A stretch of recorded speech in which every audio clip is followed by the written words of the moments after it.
this is an iHeart podcast. Guaranteed human.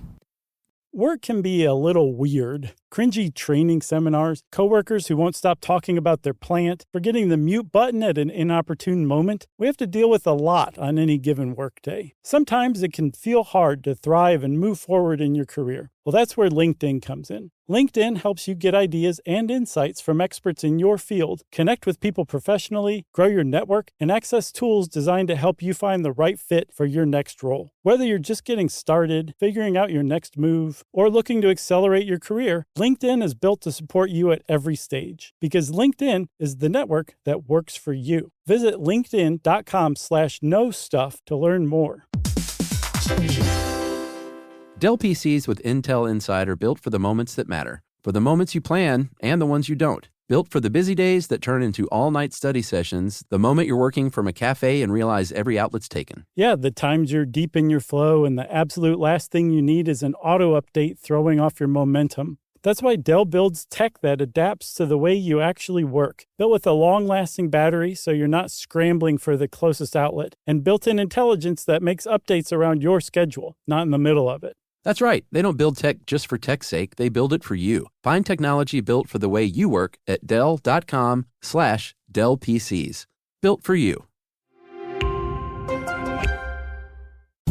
Hey everybody, it's me, Josh, and for this week's Select, I've chosen our 2018 episode about the Unabomber. Misunderstood? You could say that. Environmental visionary who predicted some of the more negative aspects of our modern world? Yes, indeed. Unrelenting killer who didn't care who he hurt? Absolutely. And that kind of undercuts everything else, doesn't it? Still, it's a fascinating episode, and I hope you enjoy it. Welcome to Stuff You Should Know, a production of iHeartRadio.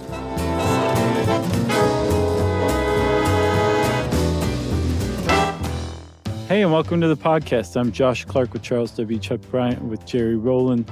Three of us put together, put us in some Ray-Ban aviators, put a gray hoodie sweatshirt on us. You got stuff you should know. I know. I like your costume today. I thought I would dress up to really kind of drive home the idea that I know what we're going to be talking about. Yeah, you know what's funny is that today, all these years later, when you see someone in aviators and a hoodie with the hood up, you say, geez, what's up, Unabomber?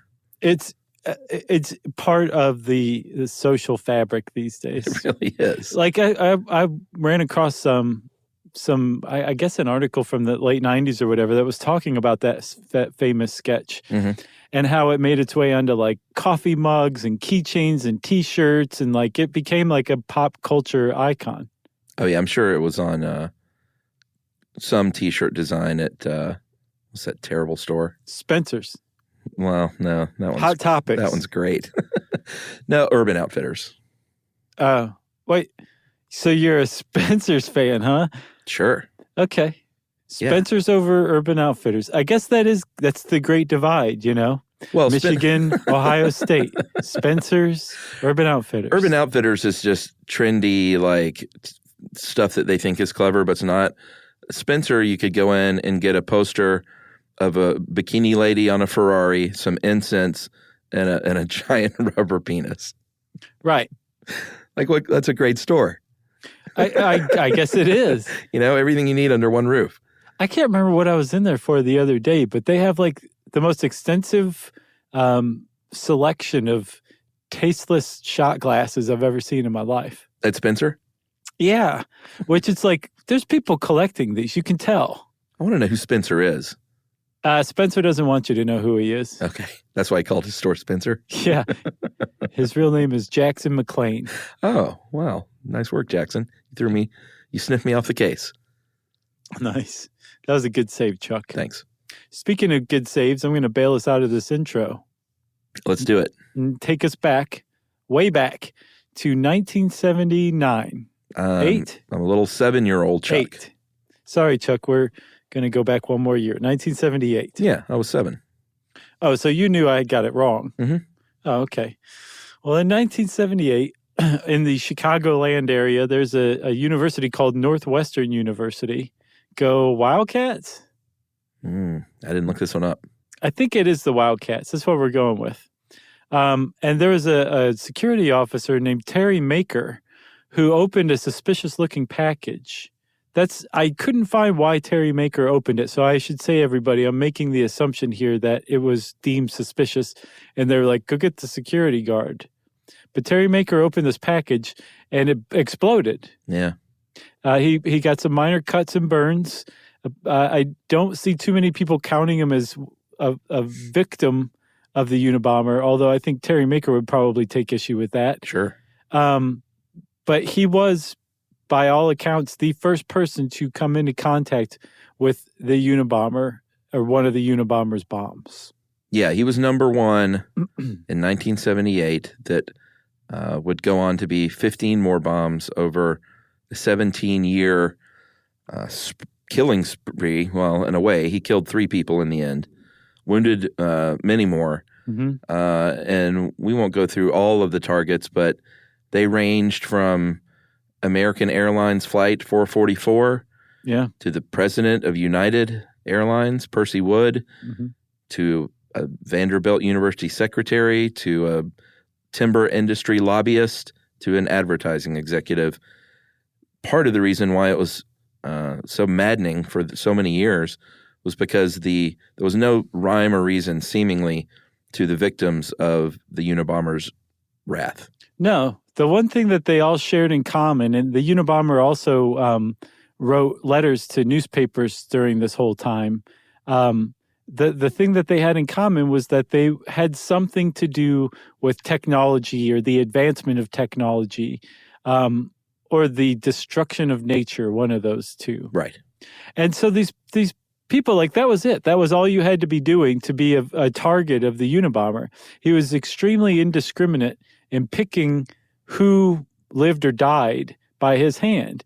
And you have to understand, all of these bombs, none of these bombs were sent to scare people.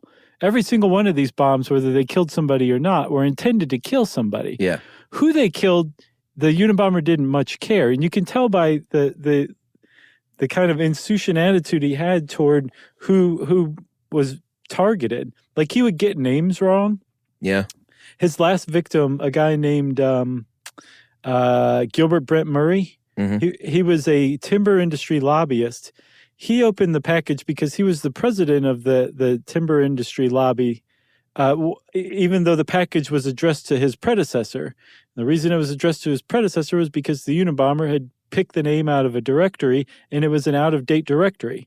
So this guy died as a result of the bomb, you know? That's a very Unabomber thing to do. It really was. And I think the Unabomber, if you talk to the Unabomber today, which you could, apparently he's very easy to get in touch with and become a pen pal of, he would tell you, totally fine. Like, I don't care who died. Like, the head of this timber lobby died. That was ultimately what I was going for. So he was killing people who were associated with an idea, a cause, and the cause that he was opposed to was the destruction of nature and the advancement of technology.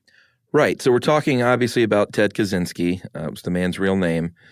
And early on in 1979, right after these attacks started happening, the Postal Service, the ATF, and the FBI got together, formed a task force, and that's where they came up with the name. Unabomb, UNABOM, stood for University Airline Bombings, because those were the first bombs that were sent. And I guess the name of the case was by the FBI, but the name Unabomber was made up by the media covering it, right? Yeah, that's usually the case. Yeah. In the end, it would become the longest running at the time. I don't know if it's been outdone yet, but longest running and most expensive FBI investigation in history. Wow. Eventually had 150 full-time employees on the case, which is amazing. And he was tough to get, and he had no forensic evidence left behind. He was very careful.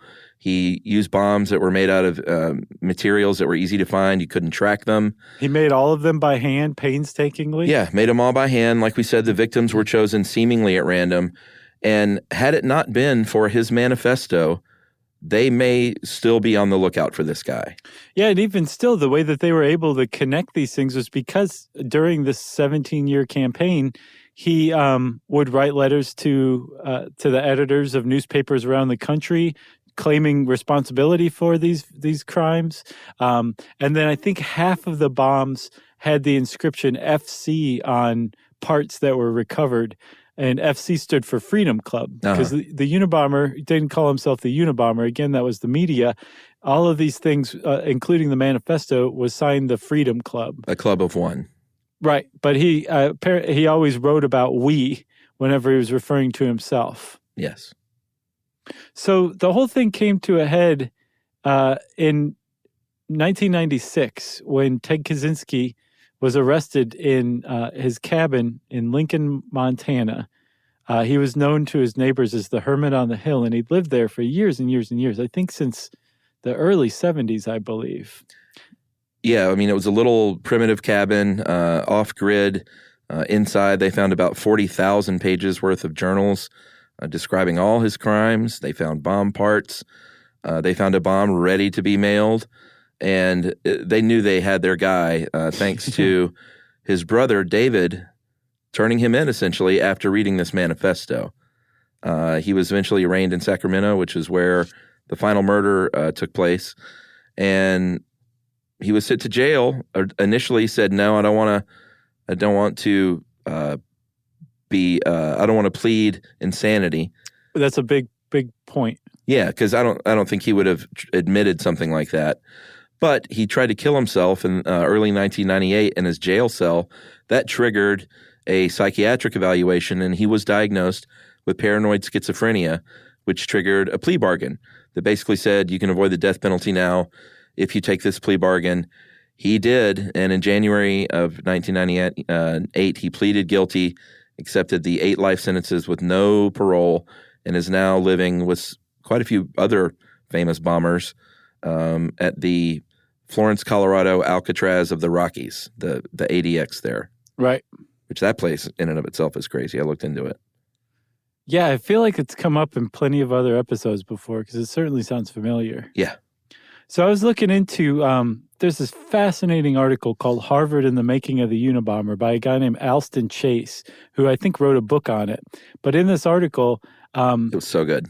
You read it too? Oh, yeah. So he really kind of lays out a pretty great case based on evidence that he compiled from interviews and things like that, that it's definitely not a slam dunk diagnosis that the Unabomber has schizophrenia.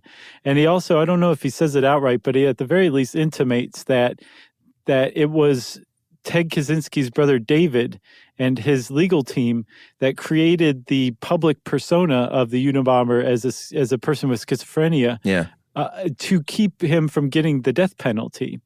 This is much, much, much to the chagrin of the Unabomber, Ted Kaczynski, who eventually did cop to this plea bargain because it became clear to him that if he went to trial, his defense team was going to put in an insanity defense whether he liked it or not. Yeah. And he was denied the ability to represent himself. So he was presented with a choice. Either go to trial, plead insanity, maybe get a lesser defense.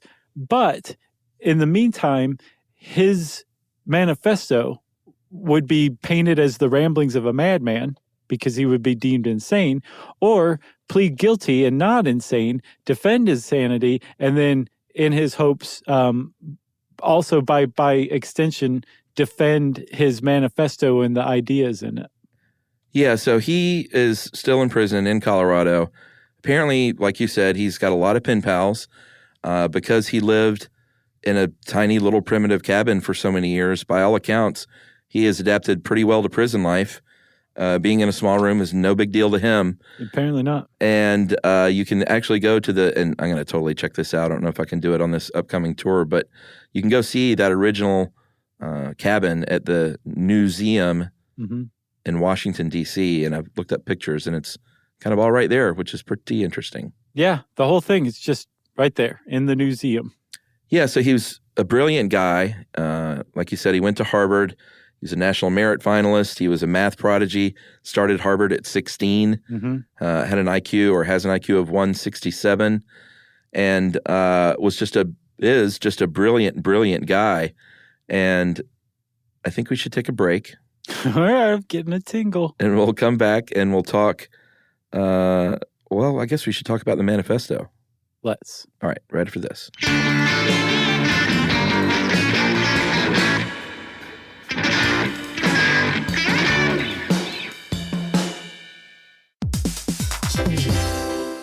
Hey everybody, we're here to talk to you about Wayfair, who believes that spaces should be functional, they should be comfortable, they should be well-designed, and they can be well-designed by you with their help. Your updated space should feel more comfortable, inviting, and practical for everyday use. And we're talking about outdoor seating. We're talking about grills. We're talking about major appliances. If you need storage solutions, Wayfair can help you out. Patio lighting, rugs, decor. It is your one-stop shop for home. Yeah, I mean, it's getting nice out, so it's time to think about living outdoors for the next few months. And Wayfair knows that outdoor furniture, it's heavy, it's intimidating to assemble. So Wayfair has stepped in and said, we're going to handle the hard part so you don't have to. That's right. You can shop Wayfair Verified, your shortcut to the good stuff. And that means their team of product specialists are going to vet everything by hand using a 10-point inspection, testing things like, quality materials, functionality, and features, and even how long it takes to build that piece of furniture. And the overall experience save time, reduce hassle, and improved convenience. Patio season is here, and these deals won't last. So head to wayfair.com right now to get your outdoor space ready for way less. That's WAYFAIR.com.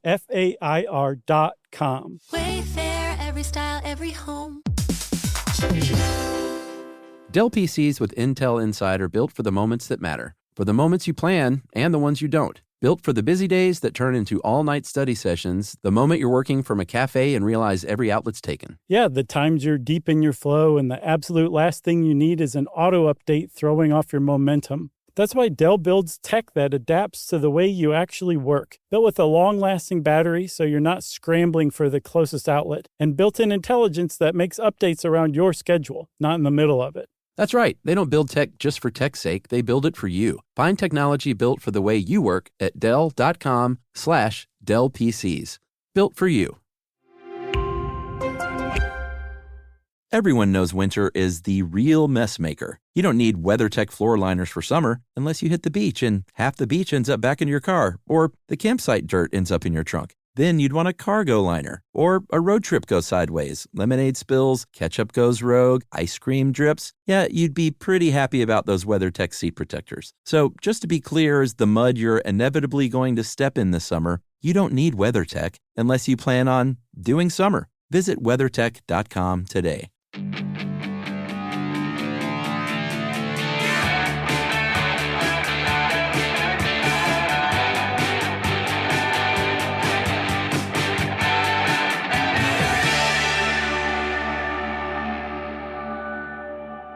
All right, Chuck, and we're back. And we kind of left it off on, we promised we were about to talk manifesto. So let's talk manifesto. Yeah, and after reading the Cliff's Notes of this thing in a few different places, one thing is clear is it's not the ramblings of a madman, A.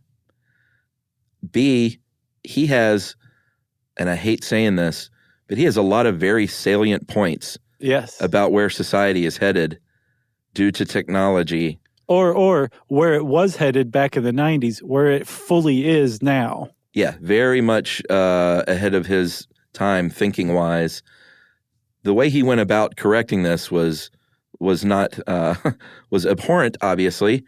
But when you read parts of this thing, the Industrial Revolution and its consequences, like here, let me pull this one, for instance. Okay. Here's one pull quote.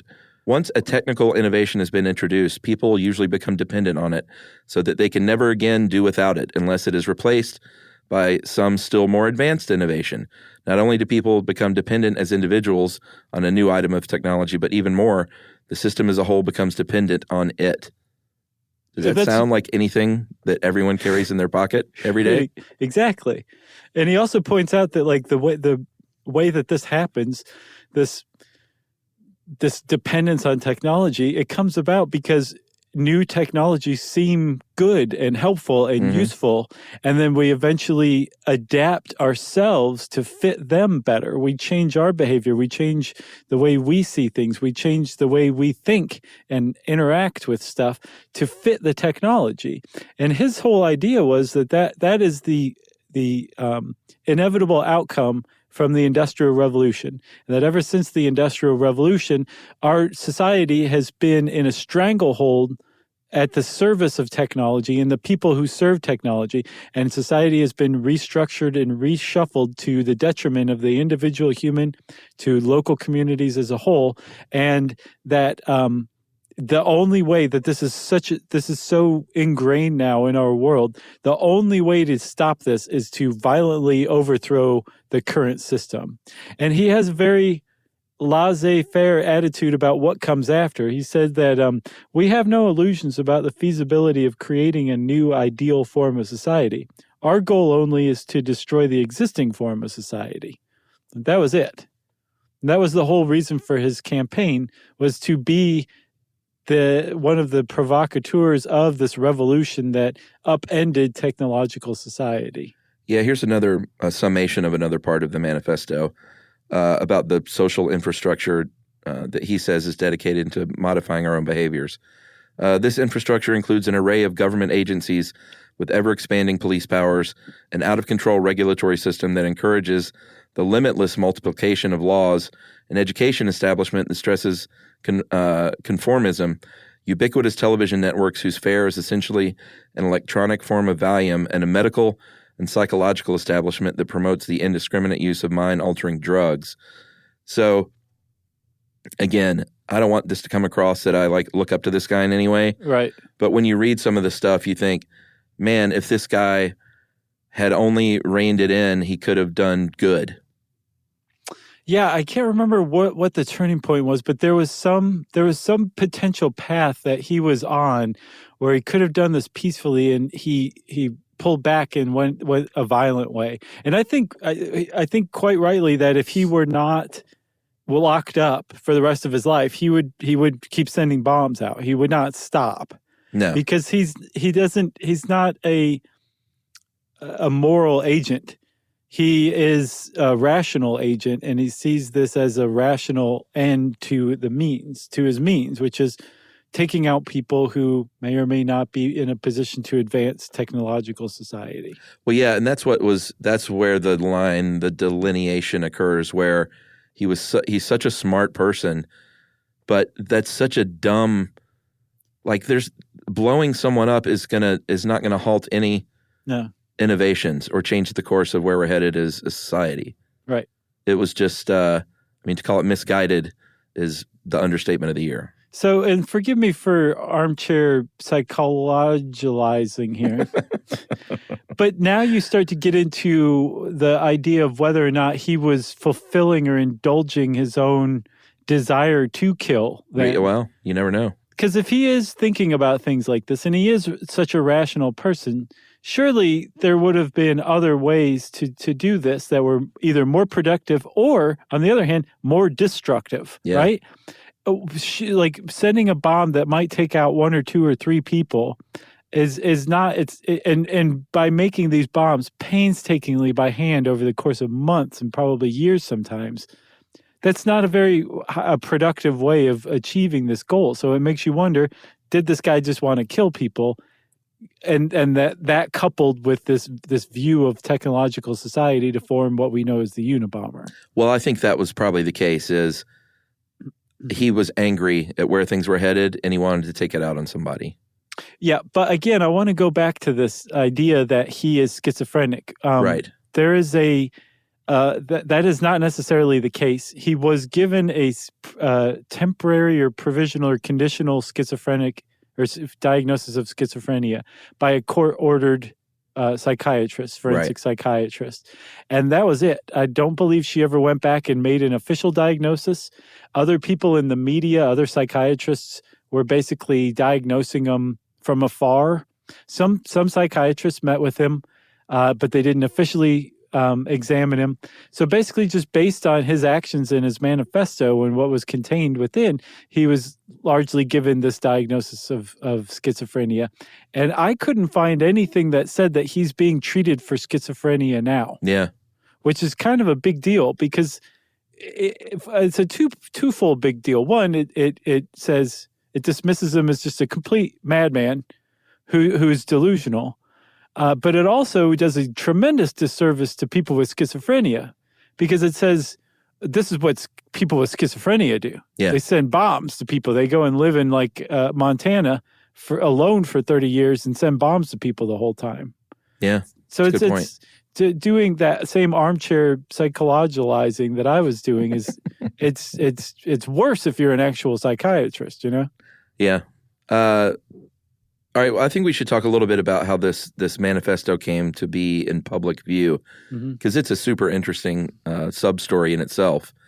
The great article from the Washington Post where I got most of this part, but they make the point in this article, it's super interesting to me, that the time that this happened in the mid to late 90s, it was a transitionary time in technology in and of itself, in that the internet was around, but it wasn't ubiquitous, and it's not where everyone went for everything, including news.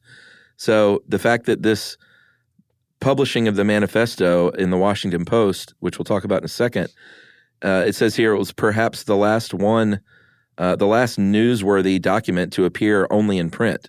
Right. And it's very ironic, considering what he was railing against was that it was before everyone was getting their news from the internet. So the fact that they actually, it was an era that was being forgotten, the newspaper print in print, and that's how he got his message out finally, by sending packages containing this manifesto to the New York Times and the Washington Post in June of 1995. Yeah, so they each one got a package one day after the other, and the one to the Post had a return name and address: Boon Long Ho, 3609 Reynoso Court, San Jose, California, 95136. And it turns out that address and that person, he was a CFO of a Thai circuit board maker whose headquarters were in San Jose. Yeah. That was the address for that. So they, you can imagine that Boon Long Ho was pretty nervous. Yeah. Because rather than being like the recipient of a bomb, he was supposedly the sender of this manifesto to the Washington Post. But the FBI investigated it and quickly cleared Boon Long Ho. And the Post and the Times suddenly had a decision to make. Because in this package with this manifesto was a letter that said, if you publish this, I will stop killing people. If you don't, we will start making our next bomb. Yeah, so they obviously got in touch with the FBI. The FBI took one look at the letter and said, I think this is from the Unabomber. They went, duh. Of course it is. There is no, well, they didn't know at the time how many people were sending these bombs. But they met with, they had 3 meetings, I think, with the FBI's director at the time, Louis Freeh, and the task force. And then 2 out of those 3 meetings, Attorney General Janet Reno came. That is like such a 90s meeting. Oh, so 90s. Louis Freeh and Janet Reno? Oh, yeah, for sure. So they said, listen, we're not in the safety business. We're not experts on this. You tell us what you think we should do, and then we'll make our mind up what we should do. Basically, everyone said, you should probably publish this because, A, we can maybe tag and track newspapers in Northern California where we think he might be. B, maybe someone will recognize this guy and come forward. Was there a C? No, it's just A and B. Okay. And so this is a note to all potential manifesto writers. Yeah. If you are trying to keep your identity a secret, probably refrain from publishing your 35,000 word manifesto. Yeah. Because you're going to out yourself. And that's exactly what happened with Ted Kaczynski. The Washington Post and the New York Times agreed to do this. Actually, the New York Times is like, why don't you do it? And we'll just half the cost of printing and distribution. Yeah, I thought that was pretty interesting. I'm surprised they didn't both want to. Yeah. But the Post said, we'll do it if you go halvesies, which is adorable. Yeah. And they did. And then they said, here's what we'll do, though. We're not going to just put it in the newspaper. We're going to print it in a special section with its own typeface. And it became a sensation. Like, people wanted copies of this thing, like extra copies for themselves, wrote the newspaper, and they're like, we don't have any other copies. And like we said, this was the last time that this was sort of a viable, like, now anyone can throw anything on the internet. Right. So it was a really interesting time in the course of humanity that this thing came out. As far as like mad bombers go, having the Washington Post print your 35,000 word manifesto is pretty prestigious. Oh, yeah. Especially at that time. I can't decide whether it'd be more prestigious today because anybody can just put it out on the internet. Probably so. But I think at the time, I mean, like newspapers were still at the height of their influence, you know? Yeah. Who knows? But at the you can imagine Ted Kaczynski's surprise and delight when the Times published this thing. And like you said, it was a sensation, but it made its way into the hands of Linda Patrick, who was actually a childhood friend of David Kaczynski and now his wife.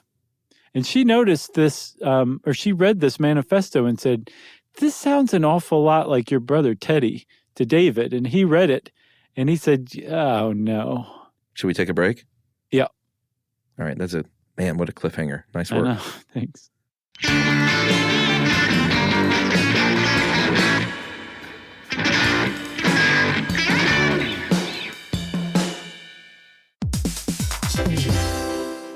Dell PCs with Intel Inside are built for the moments that matter, for the moments you plan and the ones you don't. Built for the busy days that turn into all-night study sessions, the moment you're working from a cafe and realize every outlet's taken. Yeah, the times you're deep in your flow and the absolute last thing you need is an auto update throwing off your momentum. That's why Dell builds tech that adapts to the way you actually work. Built with a long-lasting battery so you're not scrambling for the closest outlet, and built-in intelligence that makes updates around your schedule, not in the middle of it. That's right. They don't build tech just for tech's sake. They build it for you. Find technology built for the way you work at Dell.com/Dell PCs.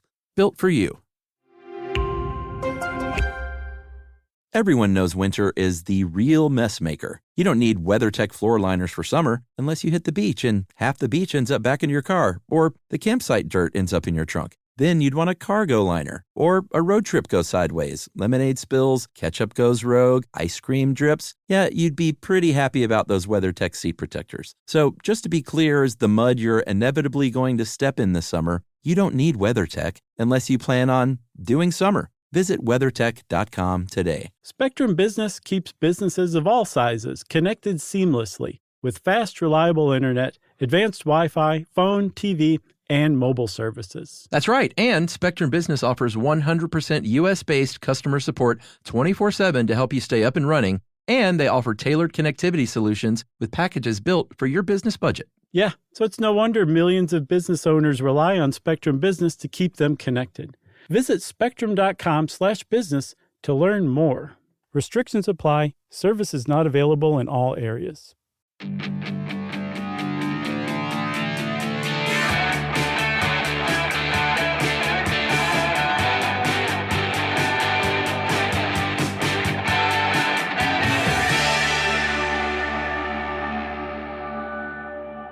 All right. Good cliffhanger. Thank you. I feel like we're dangling by our fingernails. So where we left off was Linda Patrick, wife of, sister-in-law of the Unabomber, wife of David, who was the younger brother, said, "Take a look at this." David read it and said, "This sounds very much like my brother." In fact, there was a term. What was the term that he used that was sort of a dead giveaway? Cool-headed logicians. Yeah, that's not something you hear every day. I don't use that very frequently. Yeah, so he saw that, and I think I can't imagine just the stomach churning, sinking feeling that he got Right. when he saw those three words, especially. Yeah. I like you said, that was the dead giveaway. I think if you put the whole thing together, though, he and his family had been receiving, actually he hadn't, leading up to, I think, 1989, he had been receiving letters from his brother about the same stuff. So I think even without that term, he probably would have been pretty convinced. But he was convinced enough to go.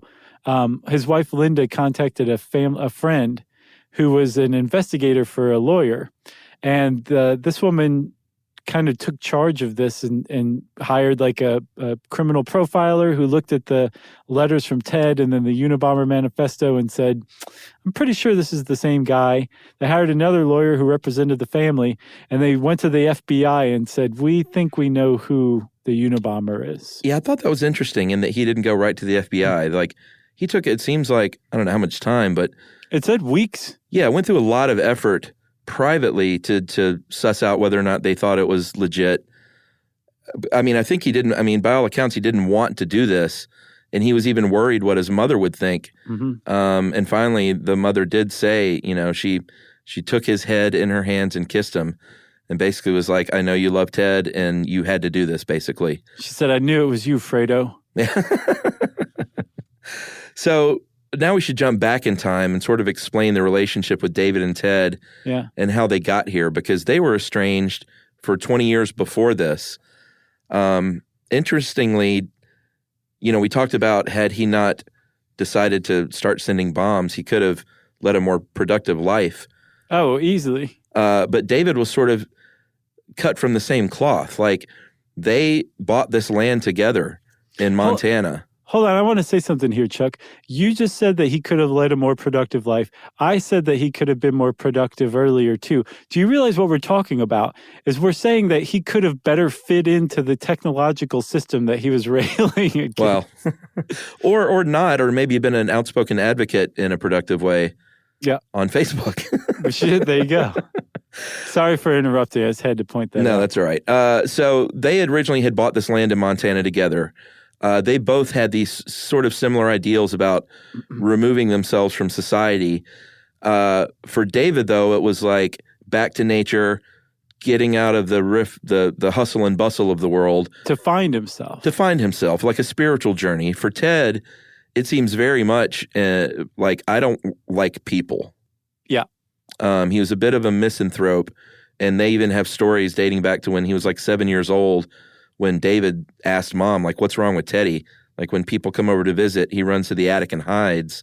Something's wrong. And his mom said, you know what? When he was a baby, he was hospitalized for a few days with a rash, and being separated from us for those few days is what has caused this. So, and then she says, so don't ever abandon Teddy. Yeah. That's what he fears the most, right? Yeah, not quite true, actually. So she lays that on this kid, and this is like his older brother that she's talking to him about, you know? But he said that as they grew up, he was kind of like Ted's entree into socialization. Like, David would go to parties, and I get the impression that Ted would kind of tag along, even though he was the older brother. But that's not to say that David didn't. He says that he looked up to Ted. And Ted was just this whiz kid, wonder boy genius when it came to math. Yeah. You said he went to Harvard at 16. Like, say that again, man. He went to Harvard at age 16. Yeah, I think he got like a master's and his PhD in math by the time he was like 20 or 21 or something. Okay, yeah. So this guy was a mathematical genius who, from what the Atlantic article by Alston Chase says, kind of lays a lot of this at his dad's feet for pushing him at a very early age to become, like, to go to Harvard, to jump a couple grades in school, that kind of stuff. So he was already, you could say, misanthropic, potentially socially maladjusted. Who knows? He wasn't like the most easygoing kid on the block. No. But supposedly once you got to know him, especially if you were a grown-up and not one of his peers, he was very easy to be around, actually. Yeah, so little brother David, he looks up to Ted. He tries to go to Harvard, is rejected. And then, like I said, they bought this land together. Ted builds this cabin. David later on says, well, can I build a cabin? I want to build a cabin on this land too. Ted was like, no way, dude. This is my cabin and my land. So David, I'm sure, was, very disappointed. He goes, finds his own land in West Texas, builds his cabin, and they corresponded for many years, 1,000 miles apart, about their journeys toward living off grid and getting back to nature. Yeah. I think he lived in just like Ted did for at least 8 years, I believe. And then he said his brother disowned him when he sent a letter saying that he was moving out of the forbidden zone into upstate New York to go marry Linda Patrick, right? Yeah, I think he thought he was a sellout, basically. That's what I get too. He sent him like I think a blistering 20-page letter saying, "I'm done with you. We're done." And that was it. That was the last contact that he had, aside from one letter after their dad was diagnosed with lung cancer. That was the only contact he'd had. So he hasn't spoken to his brother, corresponded really with his brother since 1989. Yeah, they had this system worked out where if there was a family emergency, then David was to put draw a line under the stamp of the letter, and that's the only thing that he would open. If you send me any other letters, I'll burn them. Mm-hmm. And if you take advantage of this system and fool me by putting a line under it and it's not an emergency, then I'm never going to open a letter again. So he did send that one letter with a line under the stamp about his father. Ted didn't even reply except to say, thank you for sticking to our system. And he didn't even mention the fact that their father was dying. Right. So that was the last time they corresponded. Yeah. That was in 1994. But that was it for the correspondence. From 89 onward, David and Ted were estranged. And so come 1995, David's already not spoken with his brother for 6 years. And now he suddenly is faced with this idea of turning his brother in. Yeah.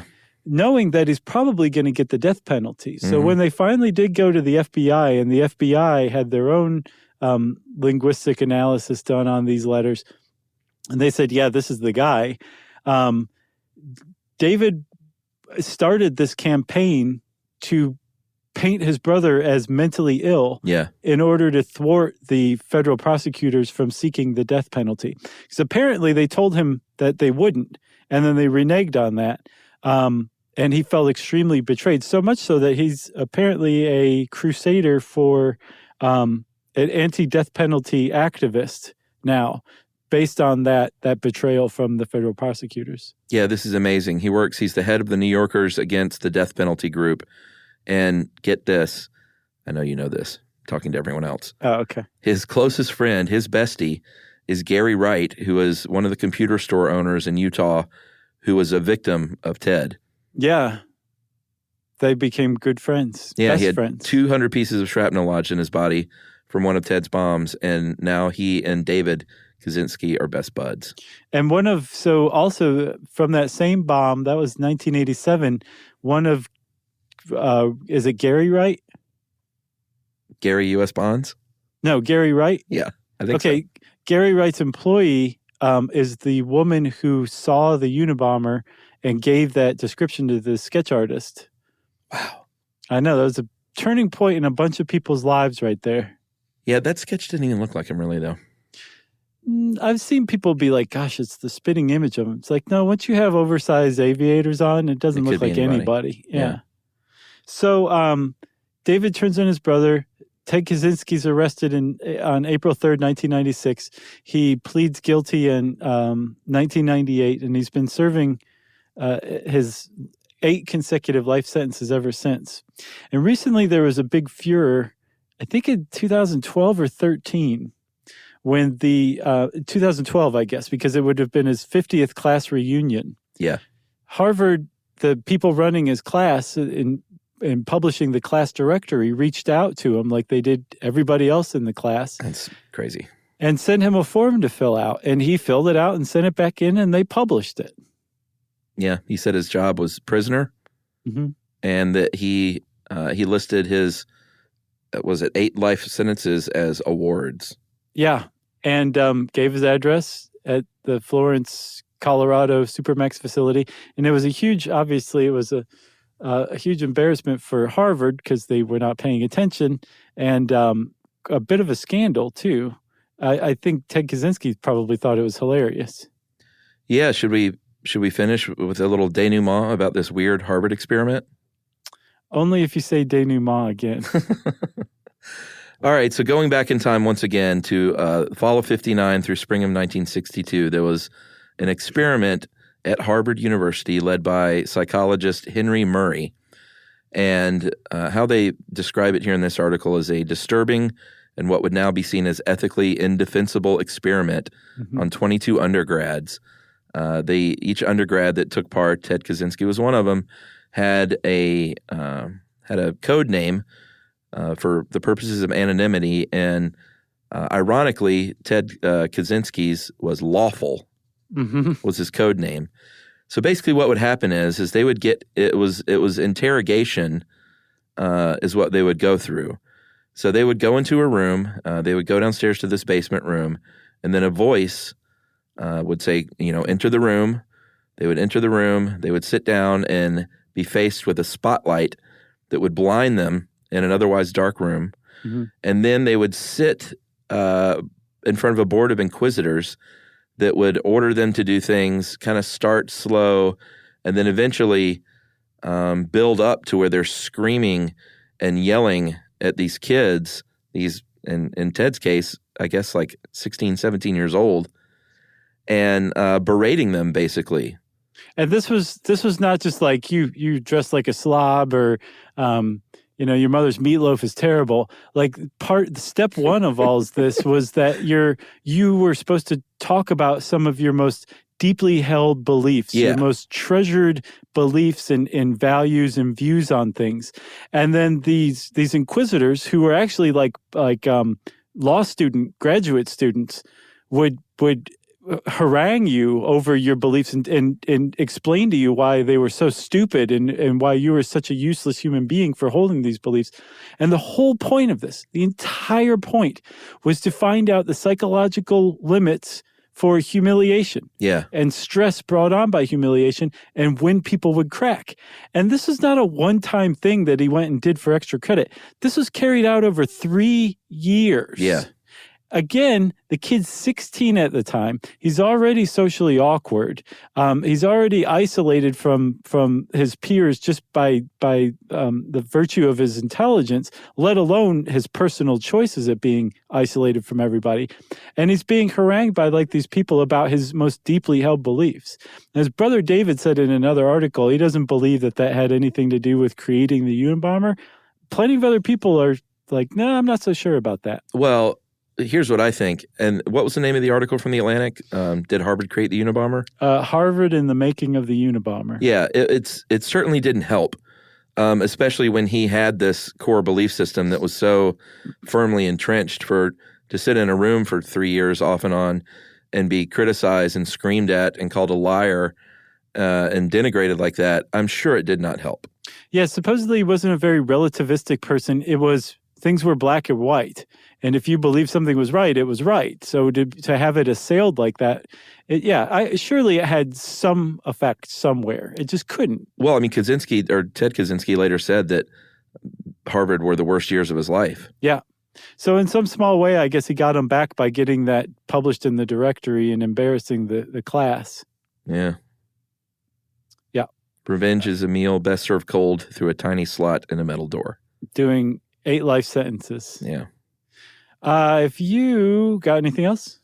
I got nothing else, man. That was a good one. It really was. And again, I think it bears repeating. Nothing about what we've said that agreed with the Unabomber and his theories has anything to do with agreeing with violence of any kind, especially indiscriminate random killing of people with bombs through the mail. It's probably the most cowardly way you could injure or hurt anybody. So we don't agree with that at all. I just wanted to say it one more time. Yeah, for sure. If you want to know more about the Unabomber, it's all over the place. You can go type that word, Unabomber, in your favorite search bar, and it will bring up lots of stuff. And in the meantime, it's time for listener mail. I'm going to call this Subway episode. Remember, we release our selects on Saturdays, and I believe this... I don't know was this one of your picks? No. I guess it was mine then. Yeah. On Subways. So it's an old episode, but a recent re-release. Hola, Josh and Chuck. I'm an Andrea from Mexico. I've been listening to your podcast for a bit over a year now, but it's the first time I'm writing in. I listened to Subways, and even though it's a rerun, I really wanted to comment because I have some fun facts. As you mentioned in the episode, sometimes digging for subways has led to curious discoveries. In the case of Mexico City, the digging of the metro led to the discovery of a lot of the remains of the Aztec city, even though it was common knowledge that the Spanish city had been built over the ruins of, here we go, Tenochtitlan. That was pretty much it. Close. It was only when excavation started in the 60s that they could uncover a whole underground world. Since then, they have uncovered more than 20,000 archaeological objects and continue to find new things to this day. If you have a chance to walk around the city center, you may find the Templo Mayor right beside the Spanish cathedral. Who else can say their everyday commute includes walking by the altar of Ehecatl, nice, god of wind? Anyway, I think these are very interesting, fun facts that I wanted to share with you and the fellow listeners. Maybe one day you can do a How Mexico City Works episode. The history of the city is super interesting. I think it's amazing. You can literally see the layers of time in the city today. And she attaches some pictures. And this is Andrea Gonzalez. And man, we should do a show in Mexico City. Sure, man. I bet you we could get 1,000 people.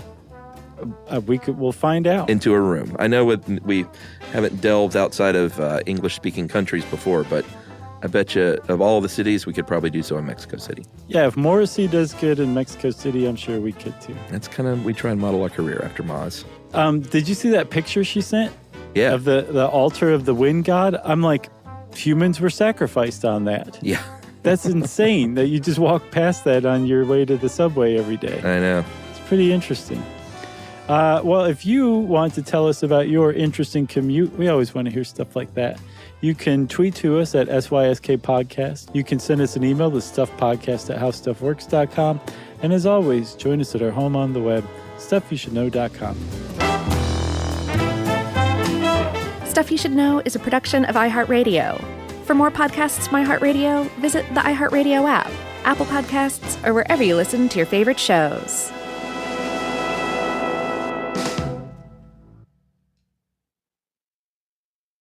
Introducing the all-new Mazda CX-5, featuring more connection. Hey Google, where's the nearest Pilates class? Safety that has your back. More discovery on the scenic routes. More passion in the details. And more control in changing weather. The all-new Mazda CX-5. More to move every side of you. See it in 5 films at MazdaUSA.com/5sides. Google is a trademark of Google LLC. Sequences shortened and simulated. Everyone knows winter is the real mess maker. You don't need WeatherTech floor liners for summer unless you hit the beach and half the beach ends up back in your car, or the campsite dirt ends up in your trunk. Then you'd want a cargo liner, or a road trip goes sideways, lemonade spills, ketchup goes rogue, ice cream drips. Yeah, you'd be pretty happy about those WeatherTech seat protectors. So just to be clear, as the mud you're inevitably going to step in this summer, you don't need WeatherTech unless you plan on doing summer. Visit WeatherTech.com today. When it comes to small business, people want to talk to people, not bots, not voicemail. Your customers or clients want a real human connection. And that's exactly what they get with Ruby. Ruby is the virtual receptionist company that takes care of your callers when you're unavailable, in the middle of something, or just don't want to pick up. They can answer, screen, and transfer calls, as well as take messages, collect payments, book appointments, and more. All while saving you time and making the people you serve feel special. It's available 24/7, 365 days a year, and is 100% based in the U.S. See how it works at ruby.com, or better yet, give them a call at 844-900-RUBY. This is an iHeart podcast. Guaranteed human.